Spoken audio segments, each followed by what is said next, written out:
আসসালামু আলাইকুম।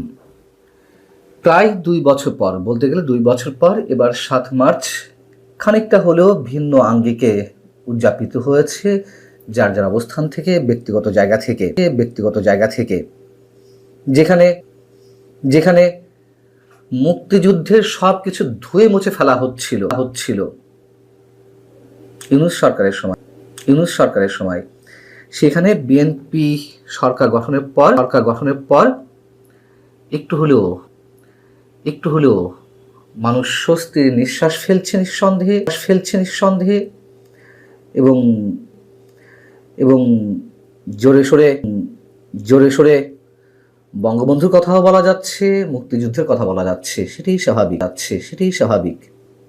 কিন্তু হঠাৎ আমরা যে খবরটি শুনলাম খুবই উদ্বেগের এবং এই ঘটনার মধ্যে দিয়ে নিশ্চয়ই নতুন করে তারেক রহমানের সরকারকে বিশেষ কিছু ভাববার অবকাশ আছে বইকি।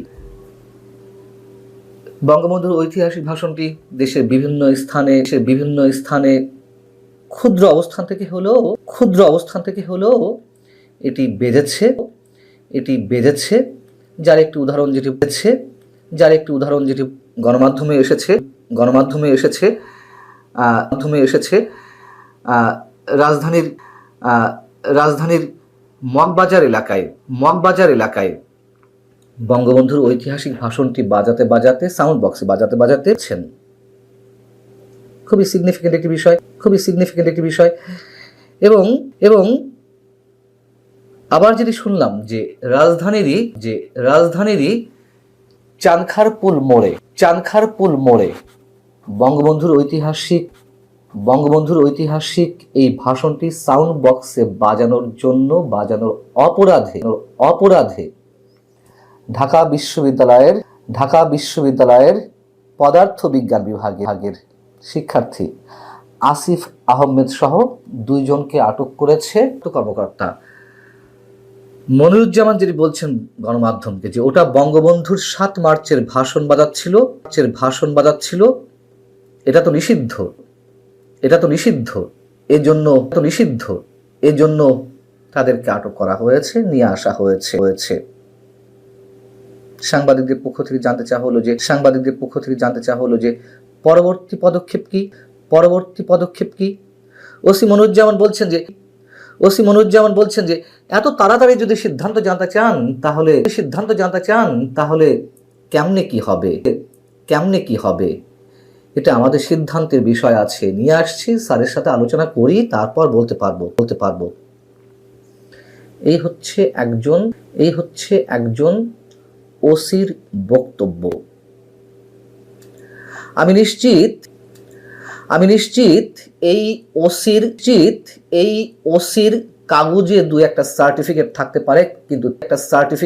পারে, কিন্তু তিনি শুধু অশিক্ষিতই নন, পুরোপুরি মুক্তিযুদ্ধ বিরোধী শক্তির প্রতিনিধিত্ব করছেন এমন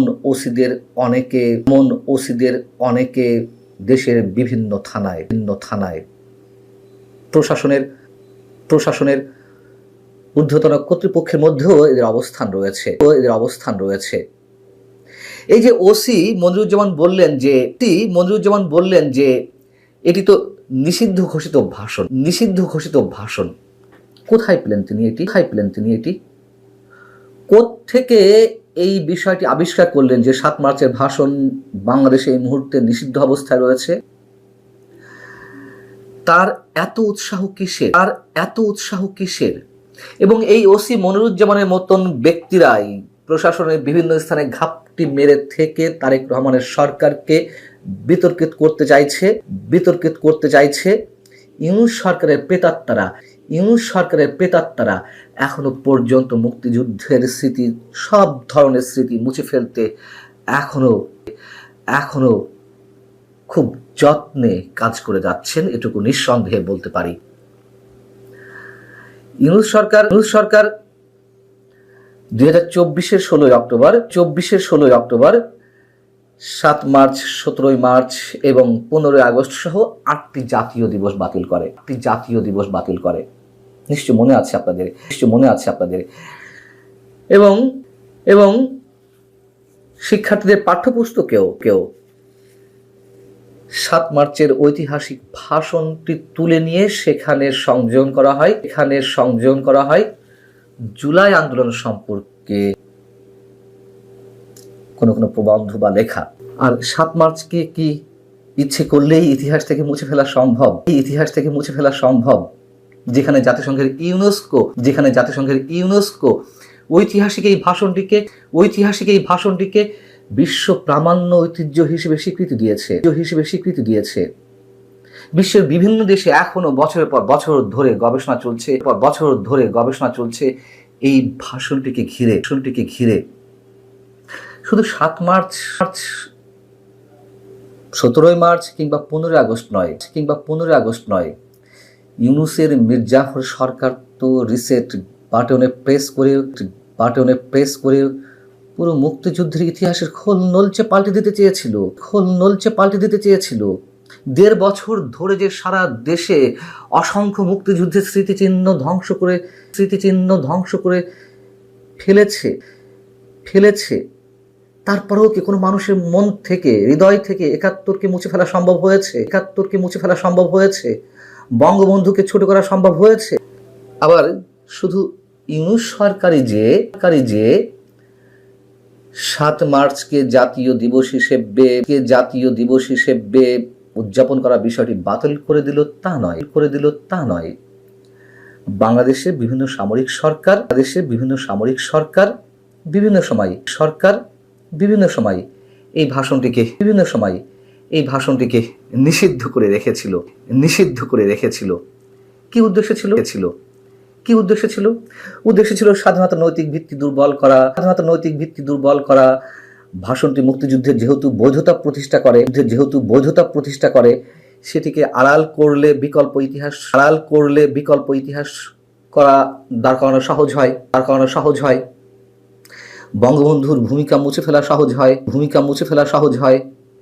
নিজেদের রাজনৈতিক বৈধতা প্রতিষ্ঠার জন্য ইতিহাসের কেন্দ্রীয় চরিত্র থেকে বঙ্গবন্ধুকে সরিয়ে ফেলা সম্ভব হয়। তারা এটি মনে করত মুক্তিযুদ্ধ বিরোধী শক্তির পুনর্বাসন করা সম্ভব। এবং এই ভাষণে যে ধর্মনিরপেক্ষতা, গণতান্ত্রিক এবং জনগণ নির্ভর রাষ্ট্র চিন্তার ভিত্তি তৈরি হয়েছিল, সামরিক শাসনের কাছে এগুলো প্রচন্ড ভয়ের প্রতীক হিসেবে উপস্থিত হয়েছিল। ইউনূস সরকার তো নিশ্চিতভাবে স্বাধীনতা বিরোধী শক্তির উপর ভর করে টিকেছিল 1.5 বছর। বিএনপি নিশ্চয়ই স্বাধীনতা বিরোধী শক্তির উপরে ভর করে নেই এবং মুক্তিযুদ্ধের একজন সেক্টর কমান্ডার, জেড ফোর্সের অধিনায়ক বঙ্গবন্ধুর পক্ষে 27 মার্চ স্বাধীনতার ঘোষণা দেওয়া জেনারেল জিয়াউর রহমান যে দলের প্রতিষ্ঠাতা সেই দল আর যাই হোক কোনোভাবেই মুক্তিযুদ্ধ বিরোধী শক্তির আশীর্বাদ পুষ্ট হতে পারে না, অথবা মুক্তিযুদ্ধ বিরোধী শক্তির হয়ে নিয়ন্ত্রিত হতে পারে না, কোনোভাবেই না। সেই বিএনপি নিশ্চয়ই 7 মার্চকে অস্বীকার করে না। কিন্তু সেই সরকারের সময় 7 মার্চের ভাষণ বাজানোর অপরাধে কাউকে আটক করা হবে আর